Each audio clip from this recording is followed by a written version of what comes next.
Alright, this is a Technics SL-Q3, and I want to share with you the problem I was having and how I fixed it. So when you would hit the start button, it would take a few seconds for the platter to even start spinning, if it did at all, and the tone arm would not move into the playing position. Also, if you took the tone arm and manually moved it into position over the record, it would immediately come back to the resting position. First I thought it might be a problem with the button under the stop-start switch, but I thought about that for a little while and it didn't really completely make sense that it would logically be that.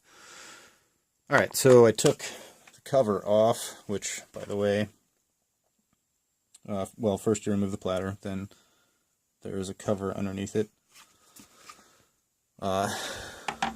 There are 3 screws that come off, as well as there are 3 tabs here that you need to press with a flathead screwdriver. In here, as you're lifting, you press them gently toward the platter, and this cover will come off. But be careful, you don't break those tabs off.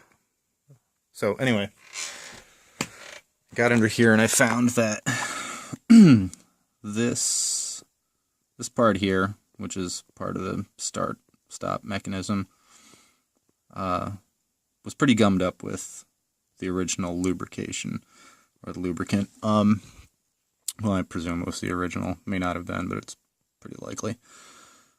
And let's see if I can get my phone to focus. Alright, so I took a Q-tip and rubbing alcohol and cleaned off all of the old gunk, which, by the way, was just keeping this from moving at all, or very reluctantly.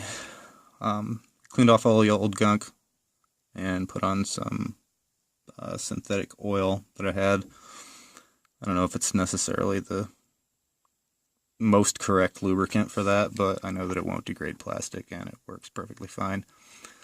So after doing that, the mechanism operates freely, start-stop works correctly, and that's that. Alright.